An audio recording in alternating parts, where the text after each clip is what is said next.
दिनों से आने का प्लान बन रहा था। सोच रहा था कि फिर पंजाब भी चले आऊँ, और उसके लिए मैंने प्लान किया था। और फिर मैंने प्रोफेसर साहब को, मैं नागालैंड से आ रहा हूँ, तो नागालैंड में मैंने वहाँ से इनको फ़ोन किया। मैंने कहा प्रोफेसर साहब मैं आया हूँ और कुछ दिन है और बार बार आना नहीं होता है। तो फिर जैसे ही उन्होंने बात की तो यहाँ के मेरे कोऑर्डिनेटर प्रोफेसर राजकुमार हंस साहब, उनके बारे में हमने सुना। उनका सबसे पहले दिल से शुक्रिया। सच एजुकेशन ट्रस्ट के हमारे साथी जो कोशिश कर रहे थे कि मैं आऊँ, पर मैं खुद ही आ गया क्योंकि आपका जो काम है ये काफ़ी सराहना है, और उसको मेरे को यहाँ कर देखना था, अनुभव करना था, और आपका हौसला भी मुझे बढ़ाना था। ये मेरी जिम्मेवारी थी। उसके साथ साथ मेरे बहुत से दोस्त साथियाँ, सबका शुक्रिया। मैं सच टीम के कुछ मेंबर्स का मैं नाम लेता हूँ।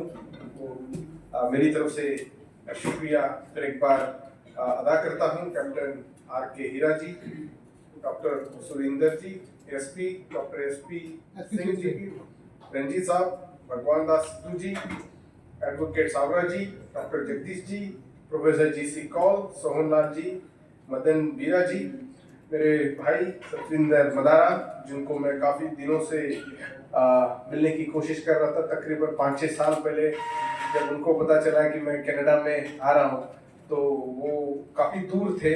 उन्होंने उनका काम देखिए, जब फॉरेन में रहते एक दिन का काम यानी बहुत आपका जो होता है वो इम्बैलेंस हो जाता है, नौकरी में तकलीफ हो जाती है। पर मिशनरी जो होते हैं, मिशनरी के लिए मिशनरी मिशन जो होता है जरूरी होता है। तो उन्होंने छुट्टी लेकर मेरे को कैलगरी में मिलने के लिए आए थे, और उनका जो आंदोलन प्रति जो मेरे को उनसे काफ़ी चीज़ें समझने को मिली। बंगाल से लेकर साहब कांचीराम की मूवमेंट, वापसे के और फिर वापस BSP के साथ जुड़े हुए हैं। तो मुझे लगता है आप सब ने सत्येंद्र मदारा को फिर एक बार तालियां बजा के उनका स्वागत करें। मैं डॉक्टर हितेश का भी बहुत बहुत शुक्रिया अदा करता हूं कि उन्होंने इतना अच्छा इंट्रोडक्शन दिया। आपका बहुत बहुत थैंक यू। जालंधर से आए हुए मेरे साथी अपने बलविंदर भाई जी, जिनके साथ हम काफ़ी पहले LR वाली साहब के साथ मिले थे, जो मुझे लगता है बाबा साहब अम्बेडकर के मूवमेंट का एक लिविंग लेजेंड है। एक बहुत बड़ा, मैंने उनको कहा था, अम्बेडकराइट जीता जागता म्यूजियम है। उनके साथ वो इतने साल से जुड़े हैं, उनके परिवार से है, उनका भी बहुत बहुत शुक्रिया। मैं लुधियाना में बौद्ध पूर्णिमा मनाने के लिए गया था, और मुझे बोला गया था बनते चंद्र मोदी जी ने कि आप जाना, और मेरे को भी देखना था, क्योंकि जो एक जमाने में बौद्ध का एक जो विरासत थी वो इस भाग से थी। ये पंजाब से लेकर, ये जो पहले का जो पंजाब था, फिर अफगानिस्तान से लेके गए, तो जो कहानी हम सुनते थे, तो उस धम्म के बारे में मेरे को थोड़ा समझना था। तो मैं लुधियाना गया, और वहाँ पर मेरे को और साथियों से मिलने का मौका मिला। उसमें एक साथी मिले जो रोज मजदूरी का काम करते हैं, और उनके घर में उन्होंने बोला कि 2500 किताबें हैं। और उसके साथ साथ उन्होंने ये भी बोला कि ऐसे ऐसे राइटरों के उन्होंने नाम और किताबों के नाम लिए। तो फिर मैंने खुद होकर मैंने उनको बोला कि आपका नंबर मेरे को दो। ऐसे हमारे भाई राम रुबैया जी, उनके लिए आप तालियां बजाएं। बाकी हमारे नौजवान साथी सन्नी सिंह के भी बहुत बहुत उन्होंने कहा कि उनकी मम्मी को भी लेके आए, काफ़ी मेरे बारे में बताते रहते अपनी माता जी को। तो मैं कोशिश करता हूँ कि माता जी नाराज ना होकर जाए, खुश होकर इंस्पायर होकर जाए, या तो ये करें कि फिर एक बार स्कूल में जाकर यूनिवर्सिटी की डिग्री ले। इस तरह से हम कोशिश करते हैं। आपने अच्छा गिफ्ट दिया, और सभी साथियों को बहुत बहुत शुक्रिया, बहुत बहुत मेहरबानी। मैं आज जब मेरी बात बन रही थी, तो मैं प्रोफेसर राजकुमार हंस को मैंने बोला कि जैसा सर ने कहा कि मेरी तो इच्छा, मैंने कहा कि मैं अपने लोगों से मिलना चाहता हूँ, मेरे लोगों का क्या हाल है वो देखना चाहता हूँ, और उनकी हालत क्या है ये भी सुनना चाहता हूँ। देखिए, क्योंकि ये जो पंजाबियों की जो कौम है, जो दलित समाज से है, ये अम्बेडकराइट मूवमेंट की एक बहुत ही वफादार कौम रह चुकी है। फिर आप बाबू मंगूराम मंगूवालिया से लेकर हमारे आधुनिक काल में, जैसे नानक चंद जी रफ्तू जी के बारे में बताया था, उनसे लेकर साहब शाह कांशीराम जी तक, ये जो कौम ने जिस तरह से अम्बेडकर आंदोलन को मजबूत करके लीडरशिप देने का काम किया, जिस तरह से जहाँ जहाँ मौका मिला उन्होंने अपनी जो वैकेंसी थी, जिनको लगा कि यहाँ कुछ कर सकते हैं, उस तरह से करके काम किया। ऐसी ये पंजाब की अम्बेडकराइटियों की कौम है।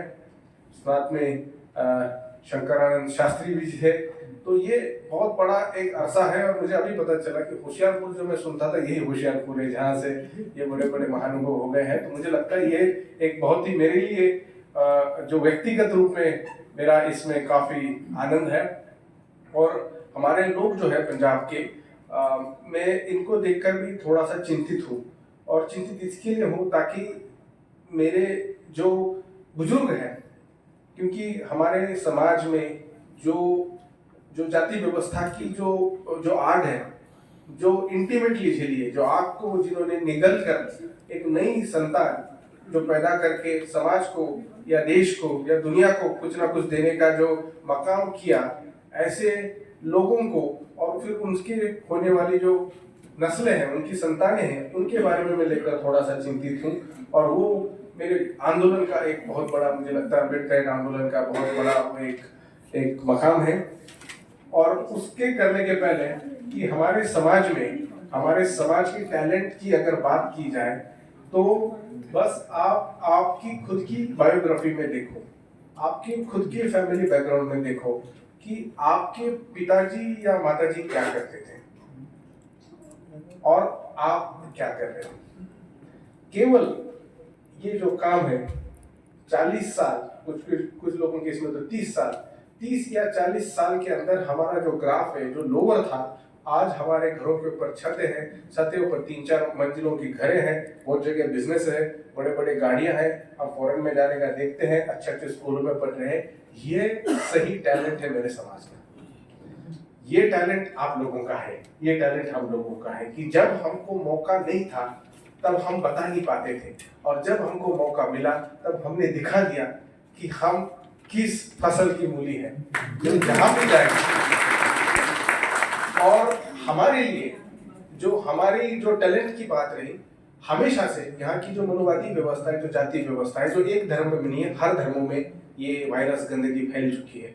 जहां जहां इन्होंने हमारे ऊपर जो हमको हमारा जो टैलेंट, जहां जहां हमने खुद को बताया, ये उसको देखते ही डर है, क्योंकि इनको पता था ये गाने लगेंगे तो हमसे अच्छा गाएंगे, ये अगर दौड़ने लगेंगे तो हमसे दूर दौड़ के जाएंगे, ये स्कूलों में जाएंगे तो फर्स्ट नंबर लेके आएंगे, ये डॉक्टर बनेंगे तो बड़े एमडी बन जाएंगे, ये स्कूल यूनिवर्सिटीज में जाएंगे तो बड़े प्रोफेसर बन जाएंगे, ये अगर डांस करेंगे तो बड़े डांसर बन जाएंगे, अगर फील्ड में ब्यूरोक्रेसी में जाएंगे तो बड़े अफसर बन जाएंगे। ये लोग हैं क्या कि जहां भी जाए खुद को ये अपना एक नई आइडेंटिटी तैयार करके खुद को दुनिया को बता रहे हैं कि हम अभी आ गए हैं। तो ये जो आपका आना जो है, बहुत लोगों का घर को छोड़ के जाना है। क्योंकि जिन्होंने कभी ईमानदारी की मेहनत की रोटी नहीं खाई, अब अगर आपको बोल दिया गया कि आप ईमानदारी की मेहनत की रोटी खाओ, उनको तो आदत नहीं है। आपकी की हुई मेहनत की रोटी वो खाते हैं। और आज की भी जो परिस्थिति है भारत भर में, देखो यही परिस्थिति हमको हर जगह देखने को मिलती है। तो फिर जब हमने कहा कि हमारी मेहनत की रोटी आप नहीं, हमारी मेहनत की रोटी हम खाएंगे और हमारे समाज को खिलाएंगे, तो उनके भूखमरी का जो इंतजाम हो गया। तो उसके लिए उन्होंने अलग अलग तरह के हथकंडे जो हमारे समाज में बनाए, और सबसे पहला काम उन्होंने किया कि हमारे समाज के लोगों को, हमारे समाज के नौजवानों को बता दिया कि आप कुछ कर नहीं सकते। इंफेरिटी जो थी वो दिमाग में डाल दी। तो जब हमारा व्यक्ति अफसर हो, प्रोफेसर हो, वकील हो, जो भी हो, वो अपने फील्ड में जब कुछ भी करते हैं तो थोड़ी सी हमारे मन में हिचकिचाहट होती है कि जो मैं कमा रहा हूं या कमा रही हूं, इसका मैं करूं क्या? ये अपनी कमाई है, अपनी मेहनत की है। पर हमको हमारे मन में उन्होंने उस तरह का डाउट डाल दिया कि हमारी मेहनत की जो कमाई है उसको भी हम, जिसको कहते हैं, बताने में भी हम थोड़ी हिचकिचाहट कर लेते हैं, क्योंकि वो जो उन्होंने सीड हमारे दिमाग में डाला है उसको हमको हमारे दिमाग से निकालना है। जिस दिन वो निकल जाएगा, और वो निकल रहा है, वो निकलने के बाद तुम्हारे अंदर का जो रॉकेट टाइप का जो तुम्हारे टैलेंट है, आप रॉकेट हो, बस आपको जो है एक छोटी सी डोर ने पकड़ के रखा है। वो डोर अगर काट दोगे तो आप गैलेक्सी में घूमते रहोगे। इतनी काबिलियत हमारे लोगों में है। वो काबिलियत हम जानते हैं, पर हमसे ज्यादा हमारा दुश्मन जानता है। और वो इसके लिए जानता है क्योंकि वो वही करने की कोशिश कर रहा है हजारों सालों से, पर सफल नहीं हो पा रहा है। हमको जब मौका मिला तब हम सफलता की ओर चलते गए। इसके लिए मुझे लगा कि ये जो फेज था, दिहाड़ी करते थे, मजदूरी करते थे, पर बच्चों को उन्होंने स्कूलों में भेजा, तो बच्चे स्कूल में गए और बहुतों को लगा तो स्कूल में जाकर, स्कूल छोड़कर कुछ ना कुछ फिर मजदूरी में लग जाएगा, फैक्ट्री में जाके काम करने लगेगा, या फिर जमीनों में जाके फल उगाएगा, फसल उगाएगा। पर ये बच्चा जो है स्कूलों में रहता है, वहां पर उसका टीचर उसको जाति के ऊपर गाली देता है, उसको बंदा बुरा कहता है, उसका कॉन्फिडेंस छीनने की कोशिश करता है, फिर भी वो लड़का स्कूल के बाहर नहीं निकलता है, दीमक की तरह क्लासरूम में बैठ जाता है। फिर वो उसके बाकी के स्टूडेंट्स को बता देता है कि इसको आप डिस्करेज करो, इसको कुछ ना कुछ बोले, देखो किस तरह से है, क्या इसके बाप का नाम है, छोटे गांव के हाथ से आया है, इसको कपड़े पहनने की आदत नहीं है, बोलने ठीक नहीं आता है, कपड़े फटे हुए हैं। उनको लगा ये बोलने के बाद फिर स्कूल छोड़ के जाएगा। फिर भी वो स्कूल में अड़ा रहा, स्कूल में नहीं अड़ा रहा, स्कूल में उसने फर्स्ट नंबर लिए। फर्स्ट नंबर ने लिए तो बोला कि अब क्या, बोला अब नौकरी जाओ, चपरासी बनो। उन्हें बोला नहीं, मेरे को अफसर बनना है, मेरे को बड़ा वकील बनना है, मेरे को मेरा डॉक्टर बनना है। तो वो चिंतित हो गए कि ये कैसा बात हुआ, तुम्हारी जो औकात थी, तुम ज्यादा से ज्यादा क्लर्क बन सकते हो, क्लर्क से ऊपर मत बनो। तो आप 10वीं 12वीं पास हो तो जाओ, जाकर कोई चपरासी की नौकरी करो, म्युनिसिपालिटी में, जिला परिषद में, या जो भी ऑफिसों में है, वहां पर जाकर जो लोअर लेवल की जॉब होती है वो आपके लिए वो अच्छा है, आपने शिक्षण दिया है। पर ये बच्चा जो कहता है कि मुझे वो नहीं करना है, मुझे आगे और पढ़ना है, आगे बढ़ना है, हाँ पढ़ना है, रिजर्वेशन भी है, हाँ तो ले लेंगे, ले लिया और उसका एडमिशन मिल गया। फिर एडमिशन करते करते ग्रेजुएशन की डिग्री की। अब ग्रेजुएशन की डिग्री करने के बाद सोचने लगा कि करूँ क्या आगे। फिर कई लोग प्रोफेशन में उतर गए, कोई डॉक्टर बना, कोई इंजीनियर बना, कोई और कुछ ना कुछ बनते बनते बनते जो दिहाड़ी मजदूरी करने वाले का बच्चा अचानक एक जनरेशन में बड़ा अफसर बन गया। ये जो सडन राइज हमारे समाज में हुई है, इतनी सडन राइज, अगर आप किसी भी जिसको एवरेज के हिसाब से देखोगे, जो एवरेज साल इसमें गए हैं, तो ये ग्राफ काफी चौंकाने वाला है, सडन राइज भी है। और उससे फिर ऐसा हुआ कि जो नौकरी लग गई, उसने ये सोचा कि मेरे को तो नौकरी लग गई, अब मेरे में जिम्मेवारी जो है, जो मेरे समाज ने मेरे को दी है, मेरे को कुछ ना कुछ करना। तो फिर वो समाज के बारे में चिंतित रहा, समाज को कुछ करना चाहिए, समाज को कुछ, जिसको पे बैक टू सोसाइटी के नाम से आंदोलन चलाया था, उसके हिसाब से वो सोचने लगा कि कहीं ना कहीं यूनाइटेड होकर मेरे लोगों, मेरे समाज में जाकर थोड़ा सा उनका हौसला बढ़ा। और वो करते करते ये व्यक्ति ने सोचा कि आने वाले जो मेरी संतान है, इनको मेरे से ज्यादा पढ़ाऊंगा, इनको मेरे से बड़ा करूंगा। जो मैं कर नहीं पाया मेरे जीवन में, जितना मैं कर पाया, जितना मैं दौड़ पाया, उतना मैं दौड़ा हूँ। मेरे पीछे जितनी भी रिस्पॉन्सिबिलिटीज थी, उसको पूरा करते करते यहाँ तक पहुंचा। पर मुझे नहीं लगता मेरा टैलेंट सिर्फ यहाँ तक का है, मैं आगे नहीं दौड़ पाया, मेरी संतान ने वो वहां तक जाएगी। तो उसके लिए उन्होंने अपने संतानों में इन्वेस्ट किया, उनको अच्छे स्कूलों में भेजा, अच्छे उनको संस्कार दिए। और वो करते करते आज देखते हैं कि जो उन्होंने सोचा था उससे भी ज्यादा उनके बच्चों ने हासिल किया। अब ये मैं केवल आपके सामने 2 जनरेशन की बात कर रहा हूँ, और ये जनरेशन यहाँ पर है। जो फर्स्ट जनरेशन की बात कर रहा हूँ, जो मिडिल थी, और ये तीसरी जो नौजवान जनरेशन है। तो इतना मेरे समाज के ऊपर ये जो रिस्पॉन्सिबिलिटीज इस देश ने दी है, जब दी है, हमने उसको सही मायने में अच्छी तरह से निभाया है।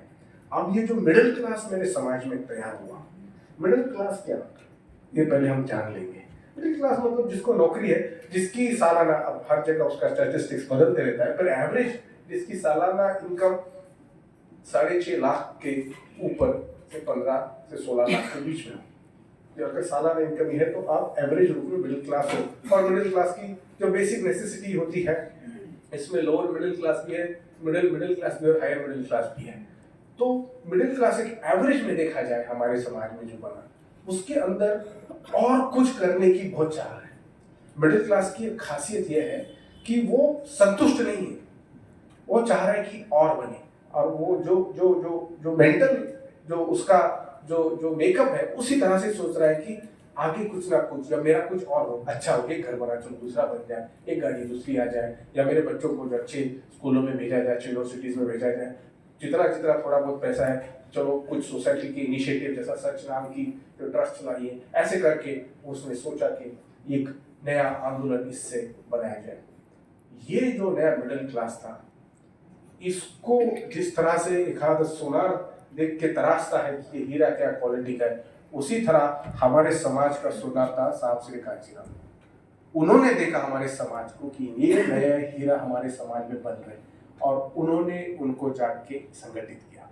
उसका आउटपुट उन्होंने अलग अलग एक्सपेरिमेंटों से किया। कभी दलित शोषित संघर्ष समिति बनाई, तो कभी बामसेफ बहुत बड़ी सफल संगठन रह चुकी है। मेरे पिताजी भी बामसेफ महाराष्ट्र में चपरासी थे, पर बामसेफ से जुड़े हुए थे, और वो आंदोलन उन्होंने आगे बढ़ाते बढ़ाते एक नया पॉलिटिकल एक्सपेरिमेंटेशन दिया।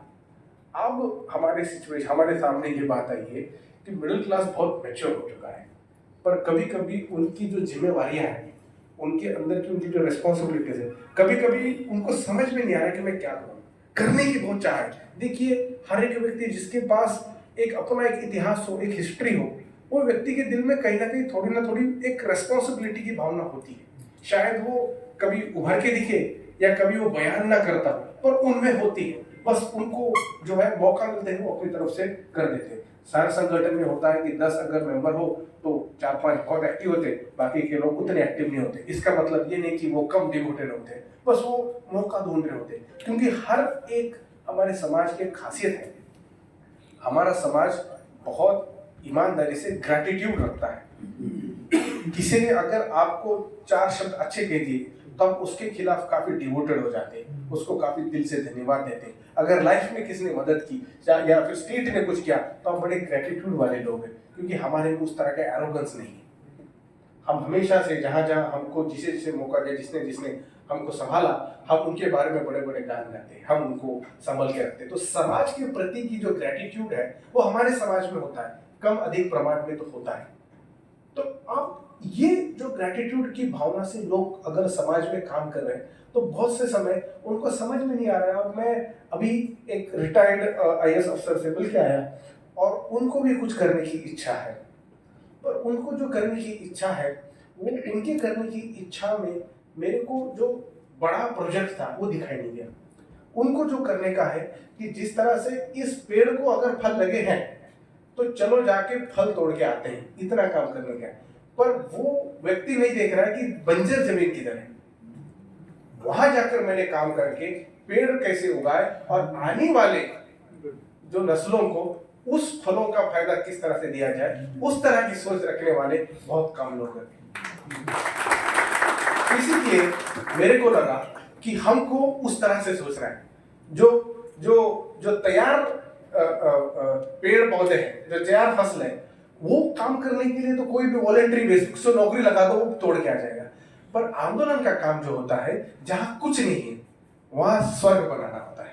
और हमारा काम स्पेशली हमारे देशों को जो जिस तरह से जो कहते हैं जो कवि की भूमिका होती है, जो आगे वाले देखते हैं, जो विचारवंत सोचने वाले होते हैं, उस तरह से हमको अभी सोचना होगा कि कहाँ काम बन सकता है। और आंदोलन का काम ये टाइम पास नहीं होता है। आंदोलन का काम ये लेजर एक्टिविटी नहीं होती है कि चलो यार संडे का काम है चलो कुछ करें। आंदोलन का काम जो होता है वो डिवोशनल होता है। आपको डिवोट करना पड़ता है खुद को, आपको खुद को ही उसमें आपको जाना होता है। और बहुत से समय लोगों को आंदोलन मतलब मोर्चे निकालना या किल करना, लोगों के मन में बहुत गलत धारणा है। मूवमेंट के बारे में जब हम बात करते हैं, बहुत लोगों को लगता है कि आप सोशल वर्क कर रहे हैं। लोग मुझे कहते हैं कि आप सोशल वर्क कर रहे हैं। मैंने बोला यार मैं सोशल वर्क नहीं करता, आपको कहां से मालूम पड़ा? मेरे को तो कोई लेना देना नहीं है, सोशल वर्क एक प्रोफेशनल डिग्री है, मैं नहीं करता। पर लोगों के मन में जो धारणा बनी है आंदोलन यानी सोशल वर्क, देखिए आंदोलन जो होता है, आंदोलन की जो भाषा है, आंदोलन की भाषा ये समाज का परिवर्तन करने की भाषा है। समाज को परिवर्तन करना, और ये केवल एक समाज को नहीं, समाज को, समाज में रहने वाले जितने लोग हैं, जितने जातियों के लोग हैं, जितने धर्म के लोग हैं, सबके अंदर परिवर्तन लाना, ये होता है आंदोलन का काम। आंदोलन का काम वो नहीं होता है कि अब मेरे पास थोड़ा सा टाइम हो गया तो चल यार इसकी जगह में फिल्म देखने के बजाय आज गपशप लड़ाते हैं। आंदोलन का काम ये होता है फील्ड में उतरकर समाज के अंदर मेरे पास जो टैलेंट है मैं समाज में किस तरह से दूं, समाज से किस तरह से सीखूं, समाज को किस तरह से वापस दूं, और समाज से भी फिर मैं खुद के लिए क्या लूं। ये होता है आंदोलन का देखने का एक नजरिया। और सोशल ट्रांसफॉर्मेशन की जो बात है उसके साथ साथ है इकोनॉमिक इमेंसिपेशन, आर्थिक जो मुक्तता है हमको उसके अंदर भी चाहिए। तो ये जो दो बातें हैं, जब तक हम समाज की नींव को नहीं समझेंगे, समाज के अंदर के रहने वाले अलग अलग विचारों को नहीं समझेंगे, तब तक हमको इसकी कहीं ना कहीं दुविधा या दिक्कत होगी समझने में। अब हमारे जो मिडिल क्लास समाज जो तैयार हुआ है, इनके ऊपर मुझे लगता है जिम्मेवारियां इसके लिए ज्यादा है क्योंकि दो चीजें उनके लाइफ में थोड़ी सी सेट हो चुकी है। एक तो जो पैसे की जो चिंता थी, जो देखिए ग्रीड के बारे में तो हम बात नहीं करेंगे, ग्रीड का तो कोई अंत नहीं, बट बेसिक जो आपकी नेसेसिटी है, तनख्वाह आती है या आपका जो भी बिजनेस है, थोड़ा बहुत आपको दिक्कत, आप लाइफ में थोड़े बहुत सेटल हो जाते हो। तो जो पैसे की जो चिंता होती है, जो मजदूरी कर रहा है, जिनके पास नौकरी नहीं है, उनका उनकी इमीडिएट चिंता यही होती है कि कहीं ना कहीं मेरा जो है मेरे बीवी बच्चे पे घर चल जाए। वो एक चिंता मिडिल क्लास के लोगों को दूर हुई है। दूसरी उनकी सबसे इम्पोर्टेंट बात हुई है कि उनको लाइफ में आगे जाने की उनको जो सीढ़ी है उनको दिखाई देती है। बहुत से लोगों को मालूम नहीं होता है। प्रोफेशनल में देख लीजिए, आपको पता है प्रमोशन होगा, प्रमोशन से फिर आगे जाओगे, या बिजनेस में पता है कहाँ जाओगे। बाकी के लोगों को जो इस स्तर में नहीं है, उनको ये उतना जिस तरह से आपको एक्सेसिबिलिटी होती है उतनी नहीं होती है।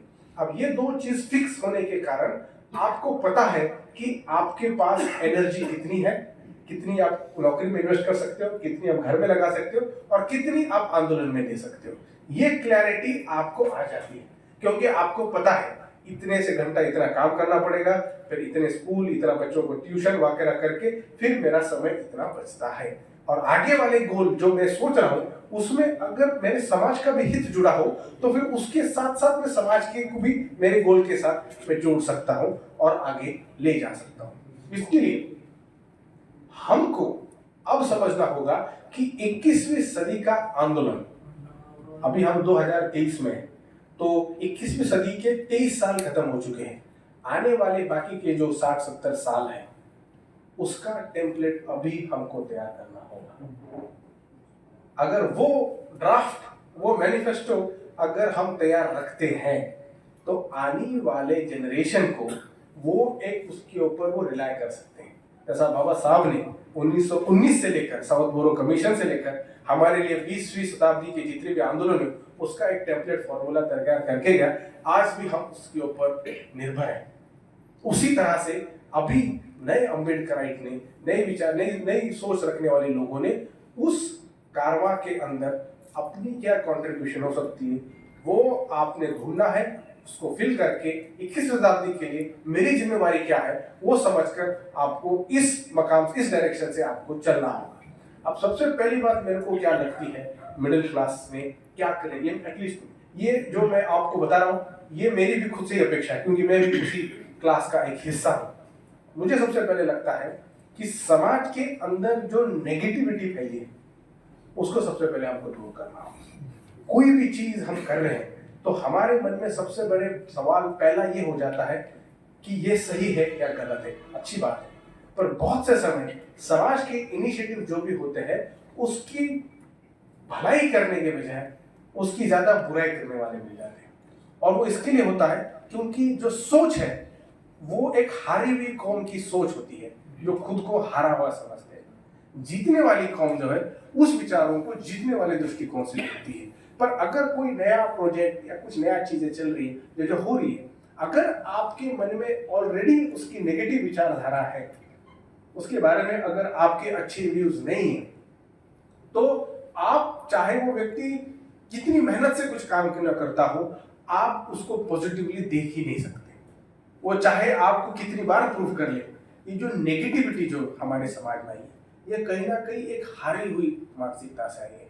हमको उस मानसिकता से बाहर निकलना होगा, हमको ये सोच कर जाना होगा, जो मुझे लगता है हमारे साथी भी कहे, बाबा साहब के बाद जिन्होंने सच में सोचा कि हम इस देश की रूलिंग क्लास है, हम इस देश पे राज्य करने वाली कौम है और उसको मैं करके दिखाऊंगा बोलने वाले कांशीराम साहब थे, उनकी अगर विचारधारा को हम समझें तो उन्होंने जो भी लाइफ में किया उसी तरह से किया कि जो जिस तरह से राजा का चयन होता, भीख मांगे खुद की सरकार खुद के राजा नहीं बना सकता, राजा ही राजा बन सकता है। और राजा बनने के लिए आपको राजाओं की तरह सोचना होगा। भिखारियों की तरह सोचकर राजा बनोगे तो आप राजा को भी भिखारी समझने लगोगे। इसके लिए बहुत से समय हमको ये जानना होगा कि आगे कुछ भी करना है तो हमारा मकसद लॉन्ग टर्म ऑब्जेक्टिव क्या है। तो सबसे पहले हमको ये समझना होगा कि इतिहास में हम हमेशा से निचली जाति या जिसको अनटचेबल्स या जो दबे कुचले हमेशा से नहीं थे। ये एक बहुत बड़ा पॉलिटिकल प्रोग्राम बनाया गया जिसके तहत आपको इतना नीचा बना दिया कि आप छुआछूत के एक बहुत बड़े मरीज बन गए। आप इसका उदाहरण देकर आपको मैं बताता हूं।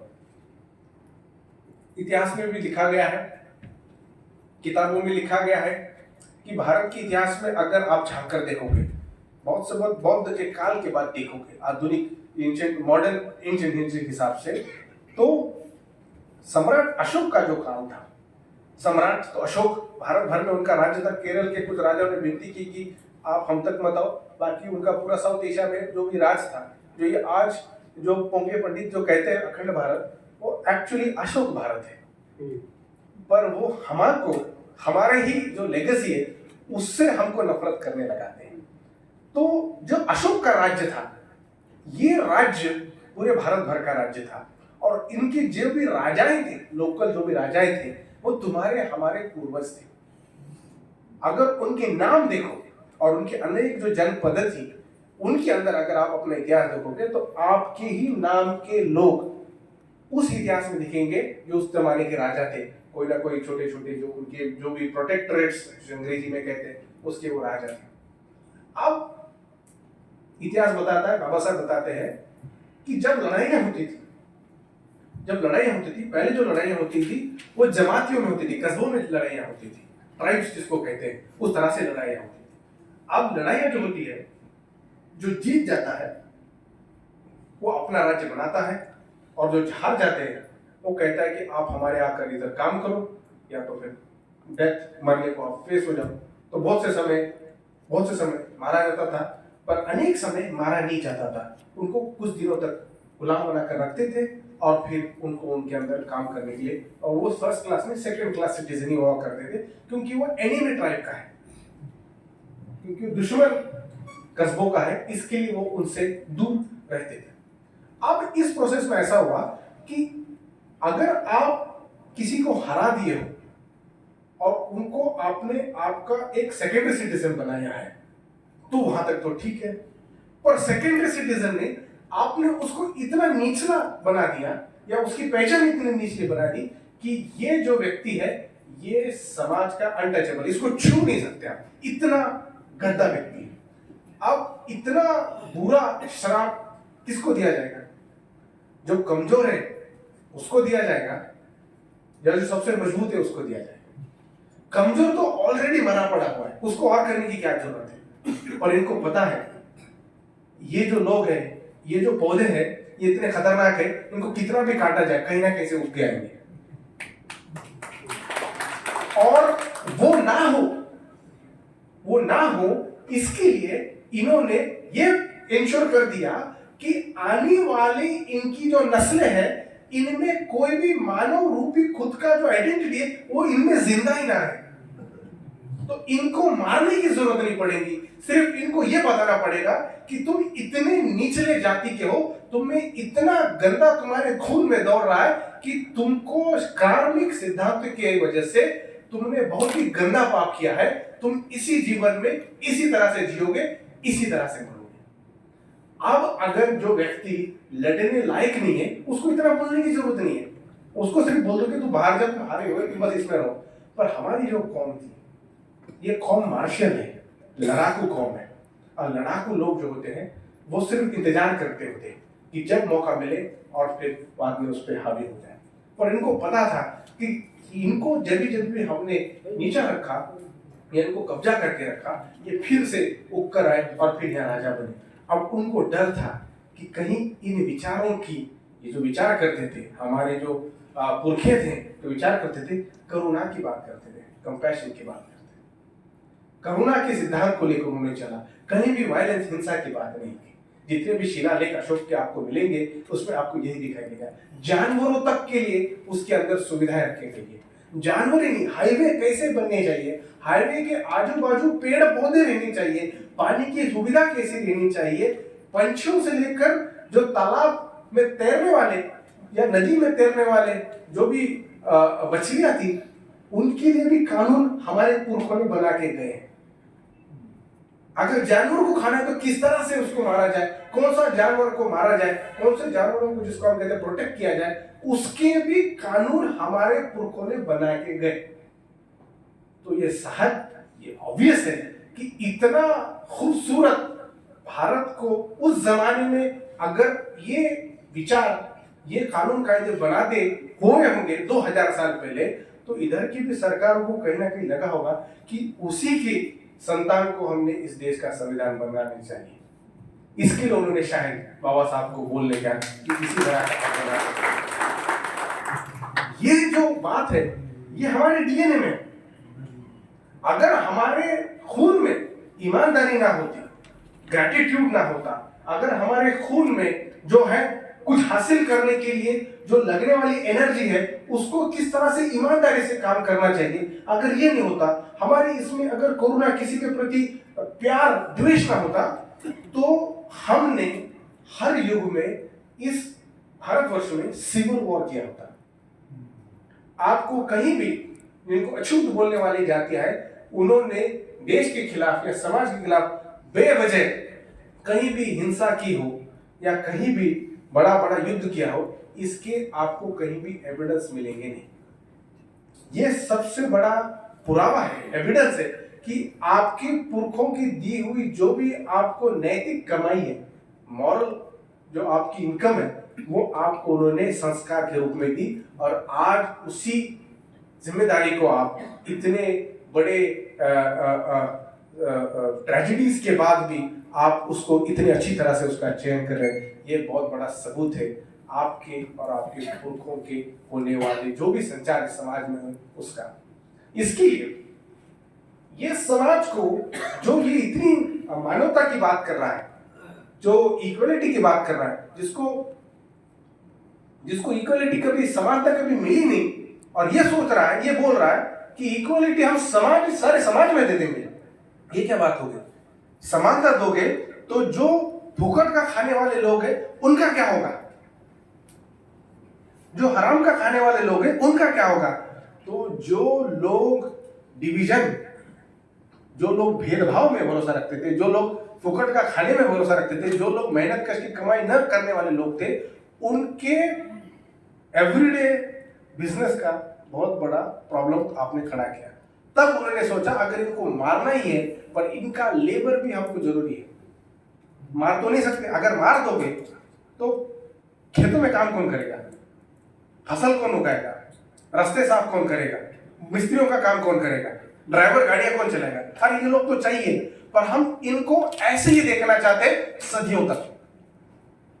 एक सदी तक तो ठीक है, सदियों तक हम चाहते हैं कि इस तरह से काम करें। खेत में अगर ये काम कर रहा है तो मैं चाहता हूं कि इसकी आने वाली जितने भी संतानें इसी खेत में काम करती रहे, मेरी जितने आने वाली संतानें इसी के ऊपर राज करते रहे। इस तरह की व्यवस्था किस तरह बनाया जाए, उसके लिए उन्होंने छुआछूत जैसा जो दुष्कर्म है इस समाज में लाया और हमको न जाने क्यों पर अछूत डिक्लेयर कर दिया।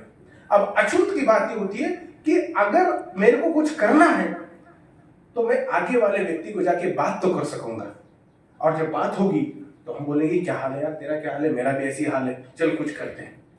तो समाज के अंदर से आपको इतना दूर किया, तो गांव में, कस्बों में आज भी जाओगे तो एक सेपरेट गली दलितों की होती है, कि आप उनके साथ मिक्स ही ना हो। क्यों? अगर मिक्स हो जाएंगे तो कहीं ना कहीं फिर ये एक दूसरे से मिलकर क्रांति ला सकते हैं। अनटचेबल ही नहीं रखा, तो ये भी बोल दिया इनको देखना भी पाप है, अनसीएबल कर दिया। और तीसरा अनअप्रोचेबल, इनकी तरफ आप जा भी नहीं सकते, इनसे कुछ मांग भी नहीं सकते। यानी आपको जिंदगी भर एक कोने में डाल के रख दिया, उस कोने का ना एक इंच इधर ना एक इंच उधर, उसी तरह जिस तरह से कोई पुतला हो उसी तरह आपको रुकना है। और इसी के अंदर आपको आपकी आने वाली संतानें भी पैदा करनी है, ताकि उस कोने से लेकर आकर दूसरे कोने में बिठाएंगे। हमारे बच्चे जो है आपकी कोई मेहनत की कमाई फुकट में खाएंगे, और उसके साथ साथ आपके घर के अंदर लड़कियां हो, औरतें हो, तो उनके अंदर हम अपनी तरफ से अपना जोर दिखा के उनके ऊपर जुल्म करेंगे। पर इस व्यवस्था को हमारे पुरखों ने ऐसी नहीं स्वीकारा, ये लड़ते रहे। उसका सबसे बड़ा एविडेंस हमको फिर आधुनिक काल में बाबा साहब अम्बेडकर के रूप में मिला, जिन्होंने हमको केवल एक जिंदगी में इतने हजारों साल की गुलामी को अपने पेन की ताकत और आंदोलन के मजबूत जिनके संगठन से उन्होंने आपको हमको मुक्ति दिलाने का काम किया। इसी की मेहरबानी है कि ऑल इंडिया में जब नया देश बन रहा था, तो इधर की जो रूलिंग क्लास थी उनको लगा कि अब देश तो बन रहा है, पर देश को डिसिप्लिन में कैसा लाया जाए। कोई तमिल है, कोई पंजाबी है, कोई ये जात का है, कोई वही जात का है, ऐसे शरारती देश को डिसिप्लिन में कैसा लाया जा सकता है। तो फिर उनको लगा हमको तो ईमानदारी करने की आदत नहीं, और अगर सच में हमको समाज में कुछ काम करना है तो ईमानदार व्यक्ति को ढूंढ के लाना होगा, जो इस समाज में ईमानदारी भी बोलेगा और हेडमास्टर की तरह सबको डिसिप्लिन करेगा। ऐसा व्यक्ति उनको हजारों सालों बाद बाबा साहब अम्बेडकर के रूप में मिला। उन्होंने केवल हमारे लिए नहीं बल्कि भारत के 1.5 अरब लोगों के लिए सबको समान हक दिलाने का काम बाबा साहब अम्बेडकर ने किया। और ये है हमारा सबसे बड़ा कंट्रीब्यूशन इस समाज के ऊपर। अगर कोई पूछेगा तुम कौन हो, तो बस उनको बता देना हमारे बाबा साहब का नाम, और उनको देना कि जितने हक तुमको मिले हैं वो केवल हम दे सके। बाबा साहब की जगह अगर कोई सवर्ण ब्राह्मण हिंदू कोई और लिखा होता, उसने अपने समाज के हितों की बात सबसे पहले किया होता, फिर बाद में देश के बारे में सोचा होता। बाबा साहब अपने संविधान में सबसे पहले देश को रखते हैं, और देश को रखने के बाद फिर अपने समाज की बात करते हैं। यह है हमारे राष्ट्रवाद का सबसे बड़ा परिणाम। अब ये जो परिस्थितियां हैं ये आगे आ गई हैं। 21वीं शताब्दी में हमको सोचना होगा क्या करना। मुझे लगता है आज का हमारा पंजाबी युवा जो है, युवती है, ये दोनों में बहुत बड़ी जिम्मेवारी है। सबसे पहले मैं आपको एक सुझाव दूंगा, आप एजुकेशनली मजबूत बन जाओ। शिक्षा के अलावा आपको दूसरा कोई पर्याय नहीं है। और शिक्षा क्या है मैं ये थोड़ा समझा देता हूँ। शिक्षा केवल नौकरी नहीं होती है, शिक्षा करके नौकरी, डिग्री एजुकेशन नहीं है, लिटरेसी है। जो लिटरेसी जो है मैं पढ़ना लिखना आता है जो भी है। एजुकेशन जो है आपके अंदर का जो जिसको हम कहते हैं इंटरनल जो पावर है उसको जागरूक करने का काम करती है। कि जब पढ़ते हो तो कुछ तो अंदर से होता है, कुछ तो करना चाहिए, आपको एक्शन करने के लिए जो है तत्पर करे, वो एजुकेशन होती है। एजुकेशन का मकसद ये होता है कि आपको जो तर्क है, जिसको रैशनल कहते हैं, रैशनलिटी से समाज को किस तरह से देखना जाए, उसके लिए एजुकेशन आपको तैयार करती है। एजुकेशन वो चीज है जो आपके अंदर का मरा हुआ जो आत्मविश्वास है उसके अंदर बड़े बड़े बूस्टर लगाकर आपको आगे दिखाने का काम करती है। तो एजुकेशन जो है समाज के अंदर स्टेटस का काम करती है। नौकरी केवल एक one of the outputs of education है, not the only objective of education. आजकल ये जो यहाँ की जो पूंजीवादी व्यवस्था है, इन्होंने हमको ऐसा बताया, शिक्षा लोगे तो केवल नौकरी करोगे। नौकरी सिर्फ एक अंग है, नौकरी आउटपुट नहीं है पूरी जिंदगी का। और अगर आप देखो 8 घंटे की नौकरी करते हो, बाकी 16 घंटे होते, 8 घंटे सोते हो, 8 घंटे फिर जाते, यानी नौकरी एजुकेशन जोड़ो तो एक ही ऑब्जेक्टिव है, बाकी 3-8 घंटों का जो हमारे पास स्कोप है वो फिर भी अपने लिए ओपन है। तो एजुकेशन को आप इस तरह से समझो कि केवल नौकरी नहीं, बल्कि मेरे अंदर का जो विवेक है, मेरे अंदर का जो आत्मविश्वास है, मेरे अंदर की जो दृष्टि है, वो मुझे दिखाने का काम शिक्षा करेगी। और उस तरह से जब आप एजुकेशन को लोगे तब आप आपके खुद के अंदर बच्चों को और यंगस्टर्स है और जो और पढ़ना लिखना चाहते हैं बुजुर्ग है उनके लिए भी एजुकेशन फिर एक मीडियम बनता है।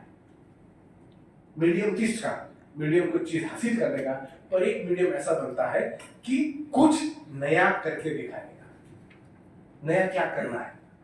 जो अगर हो गया वो अच्छा उसको कंटिन्यू करना है, जो नहीं होगा तो नया करना है।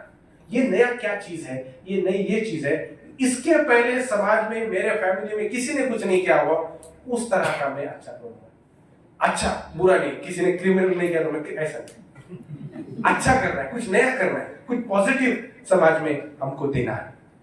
तो एजुकेशन की ये जो दास्ता है, मेरे को लगता है अगर फैमिली में एक डिग्री वाला या डिग्री वाली है तो एजुकेशन उस नेक्स्ट जनरेशन जो है उससे डबल डिग्री लेनी चाहिए, उससे आगे जाना चाहिए। हमारे समाज में उस तरह की सोच रखने वाले लोग समाज में पैदा करने चाहिए। तो सबसे पहले एजुकेशन करो। और मैं हमारे साथियों से विनती करता हूं, यहाँ पर होशियारपुर आप कम से कम हमारे यहाँ के लड़के लड़कियों को सालाना अगर आप 5 फॉरेन में भेजने वाले स्कॉलरशिप तैयार करते हैं, अपने बच्चों को आप फॉरेन यूनिवर्सिटीज में पढ़ाओ। आपकी जितनी कैपेसिटी है वहां से उनको एजुकेशन देने के लिए एनकरेज करो, क्योंकि वहां से ही जो है नए कानून बनते हैं। अपने समाज में जो है फूकट का राष्ट्रवाद है, जेब में 1 रुपया नहीं है पर राष्ट्रवादी बनते फिर रहे। राष्ट्रवादी उसी व्यक्ति का काम है जिसके पास आरानी की जैसी रकम हो। वो सिर्फ राष्ट्र का नाम खुद की इंटरेस्ट को पूरा करने के लिए कर रहा है, बाकी यहाँ का गरीब मजदूर जो है उसके तो टैक्स लेके परेशान है। जीएसटी जो है 62% जीएसटी जिन लोगों ने भरा वो बॉटम 40% के लोग हैं। मतलब सबसे जो गरीब लोगों के स्तर पर है सबसे ज्यादा जीएसटी कॉफर भारत देश की इसमें तिजोरी में ये लोग जमा कर रहे हैं। और जो टॉप 10% है सिर्फ 1.4% शायद उन्होंने जमा किया है, तो वहां भी उनको जो है टैक्स रिबेट्स होती है। तो हमारे समाज के लोगों ने ये दिल में से निकाल देना चाहिए कि बाहर जाके आप कम राष्ट्रवादी बनो या ज्यादा राष्ट्रवादी बनो। आपको सबसे पहले खुद को मजबूत बनना पड़ेगा, और मजबूत बनने के लिए हाईएस्ट एजुकेशन लो, अलग अलग फील्ड में जाके लो। लॉयर हो, मेडिसिन हो, केमिस्ट्री कर रहे हो या नई एस्ट्रोफिजिक्स कर रहे हो या नई टेक्नोलॉजी से हो रही है, जो कोडिंग हो रही है, हर फील्ड में जाओ, हर फील्ड में जाके टॉप की एजुकेशन लो और वहां के फील्ड के बॉस बनो। मैं ऐसा समाज देखना चाहता हूं आने वाले कुछ सालों में कि जो फील्ड में मैं नजर मारूं वहां पर अंबेडकर का लाल रहना चाहिए। कोई बड़ा हॉस्पिटल देखो, कोई बड़ा इंजीनियर देखो, कोई बड़ा नया कंपनी का मालिक देखो, तो ये दिखना चाहिए कि अरे मेरे समाज का आदमी है। ये सोच मैं चाहता हूं तुम लोगों ने भी अपने दिल में रखनी चाहिए, ताकि ये हमारे आंदोलन 21वें आंदोलन का एक बहुत बड़ा कंट्रीब्यूशन होगा। क्योंकि जब तुम्हारे समाज के लोग उधर उस स्तर पर पहुंचेंगे तो खुद तक नहीं लिमिट रहते, उसको देखने वाले 1000 और लोग रहते हैं, उसको देखकर वो इंस्पायर होते हैं और वो इंस्पायर होकर वो और आगे जाकर 1000 करते हैं। तो इसके लिए कभी कभी समाज को वो बनाने की मदद करने की जरूरत पड़ती है। तो आप एक काम करो, होशियारपुर के या दोआबा रीजन के लोगों ने मिलकर कम से कम fully funded scholarship schedule caste के बच्चों को 5 एटलीस्ट सालाना आप दो, उनको आप आपकी रिस्पॉन्सिबिलिटीज करके भेजो, फॉरेन में जाकर पढ़ने लगाओ और उनको अच्छी एजुकेशन दिलाओ। क्योंकि यही समाज के लोग अलग अलग फील्ड में जाएंगे और एक आध व्यक्ति इतनी बड़ी रिसर्च करेगा, नोबेल प्राइज का पुरस्कार विजेता बनेगा। सबसे बड़ा कंट्रीब्यूशन तुम्हारे समाज को ये लोग देने वाले। इस तरह से सोच हमको रखनी है। और जब ये कर रहे हैं, हम करते करते इसका भी ध्यान रहे कि जिसके ऊपर हम कुछ जिम्मेवारी दे रहे हैं, हमारे इसमें क्या होता है कि हम कुछ किसी को एक चैरिटी कर देते हैं या किसी को थोड़े पैसे दे देते हैं, हम अब इमीडिएटली उसको हम ऐसा एक्सपेक्ट करते हैं कि हर भाषण में मेरा नाम ले। हम ये एक्सपेक्ट करते हैं कि मेरे वजह से ही बड़ा हुआ है। ये जो भिखमंगों की जो सोच है हमारे समाज में सबसे पहले टालनी चाहिए। अगर आप कुछ दे रहे हो, आपकी जिम्मेवारी इसके लिए दे रहे हो। वो व्यक्ति आपका नाम न लेगा न लेगा, आपने आपके अच्छे कर्म की है उसके लिए खुश रहो। किसी से एक्सपेक्टेशंस करते बैठने में फिर वो नेगेटिविटी फैलती है, फिर लोग कहने लगते हैं कि इसको हमने इतनी मदद की, बड़ा एरोगेंट बन गया। जिंदगी का उसूल है, जब व्यक्ति बड़े मकाम पे जाता है उसको उसके स्तर पर रहना पड़ता है। वो तुम्हारे स्तर पर आकर नहीं कह सकता, प्राइवेट में आके शायद बात हो जाए, पर बहुत से समय इसको प्रोफेसर साहब भी कह रहे थे कि फॉल्स एक्सपेक्टेशंस रहती, झूठी जो एक्सपेक्टेशंस हम हमारे समाज के लोगों के ऊपर करते हैं, उसका दुख हमको हर स्तर पर होता है और उसकी वजह से समाज में नेगेटिव प्रचार करने वाले हम ही बन जाते, दुश्मनों की कोई जरूरत ही नहीं पड़ती। इसके लिए ये अगर दूर करना है तो मुझे लगता है निस्वार्थ भाव से करो। बाबा साहब ने तो तकरीबन 5 साल लेबर मेंबर थे, तब शेड्यूल कास्ट के बच्चों को उन्होंने स्कॉलरशिप दिलाकर भेजी थी। लॉर्ड लिलिथगो वहाँ के जब वाइसरॉय थे, उनके बॉस को बाबा साहब ने बोला कि हमारे बच्चे उनको भेजो फॉरेन में। 42 से 47 तक स्कॉलरशिप चली, फॉरेन कंट्रीज में शेड्यूल कास्ट के बच्चे पढ़ने को गए। 47 नेहरू की सरकार आई, वो बंद हो गई, बाद में फिर केंद्र सरकार ने उसको शुरू की।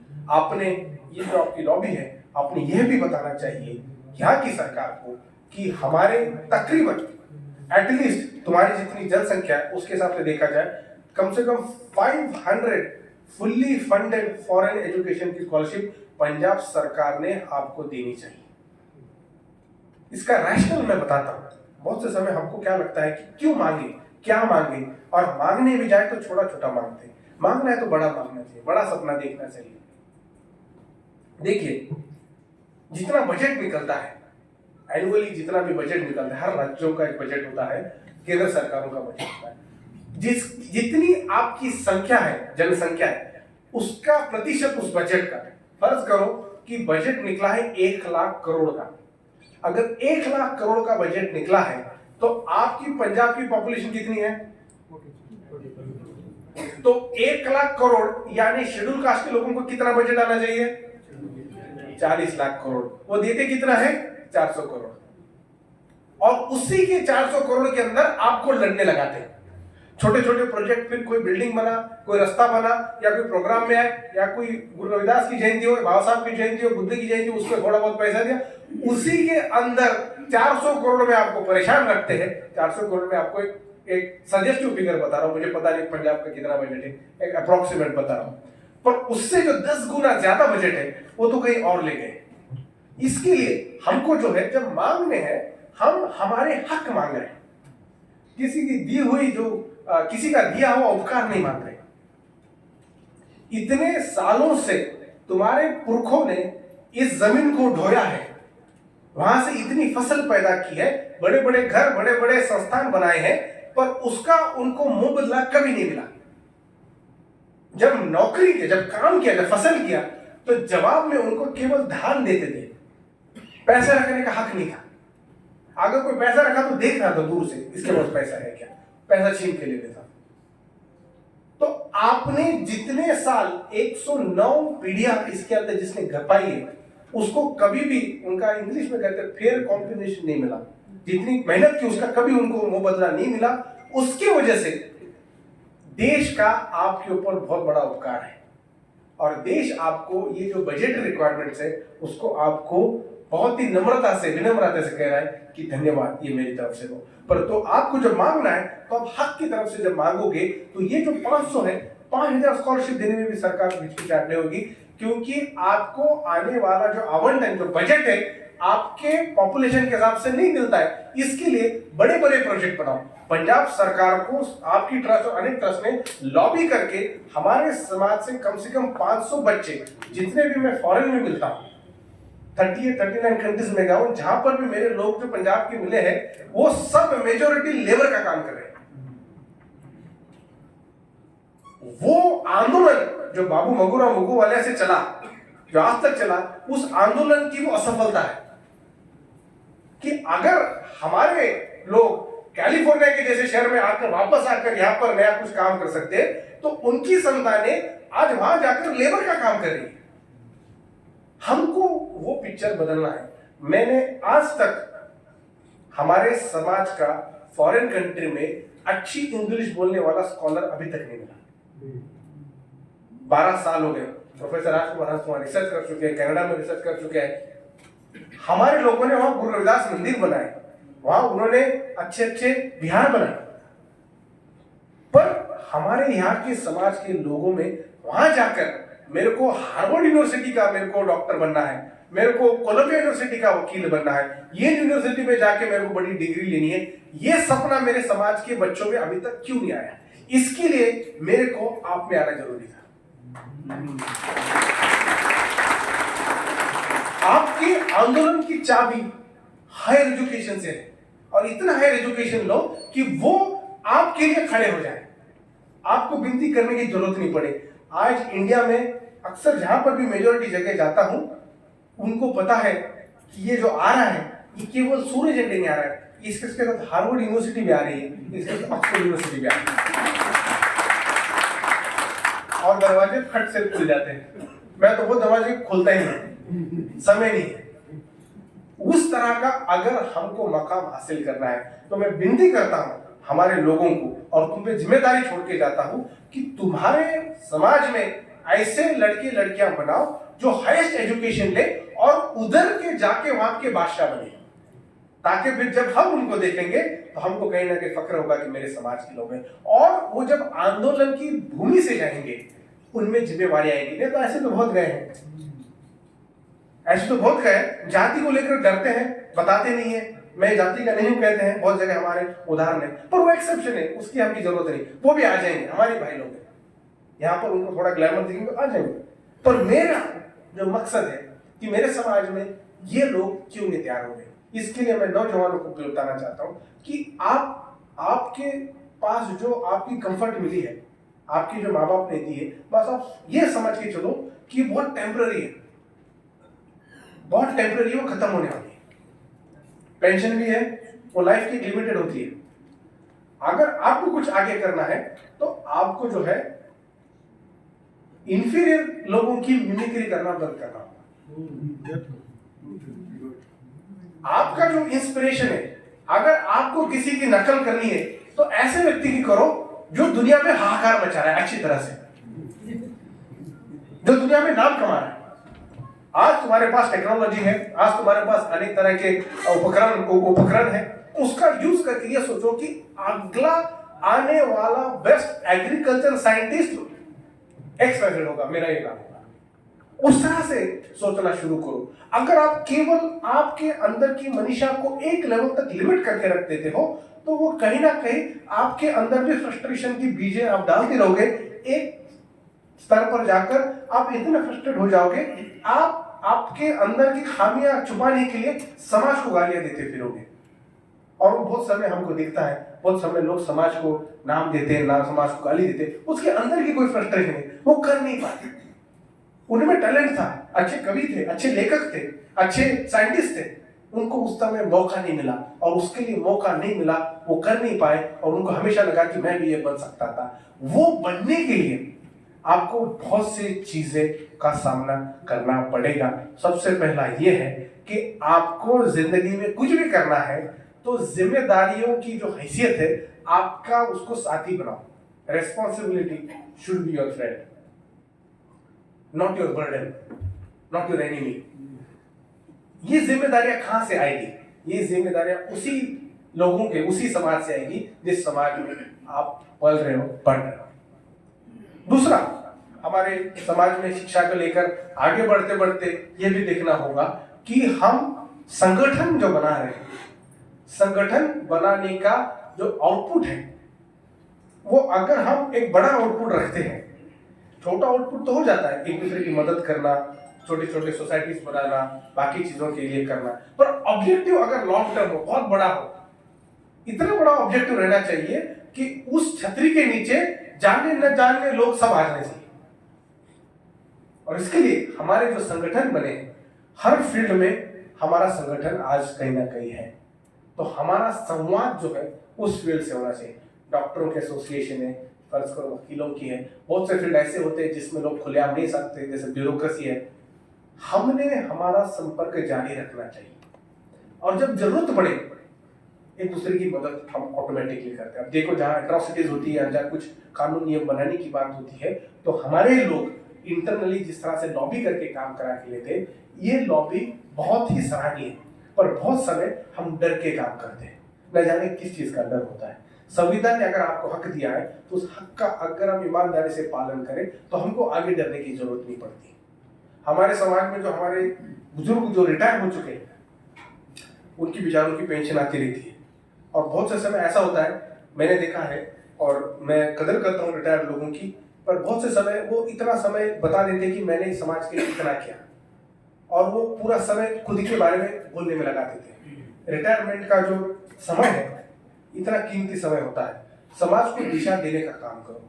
आपने क्या किया इसके लिए आपका धन्यवाद, पर आपने मेहरबानी नहीं की, आपका जॉब था, जॉब में आपने अच्छा किया और आप आपकी एक प्रोग्राम में सबका एक करो। पर बहुत से समय मेरे को बेंगलोर की एक घटना है, बेंगलोर के हमारे साथी रिटायर DRDO शायद वहां पर है, वहां पर उन्होंने मुझे बुलाया, एक रूम में बिठाया, वो अपनी मेहनत से काम करना चाहते हैं और उन्होंने वो क्योंकि बच्चे वगैरह सब सेटल हो गए हैं, घर बार सब अच्छा है, अब समय है जिनके हाथ में 10-20 साल की आयु है वो करना चाहते हैं, पर ये बात है कि उनकी एनर्जी कितनी हमको यूज होगी, उनकी क्रिएटिविटी का जरूर उपयोग होगा, पर वो चाहते हैं बहुत कुछ करें। तो मैंने बोला सर्विस में होते आपने क्या किया, सर्विस में होते तो उतना कुछ नहीं कर पाए क्योंकि सर्विस के रूल नॉर्मल बात है।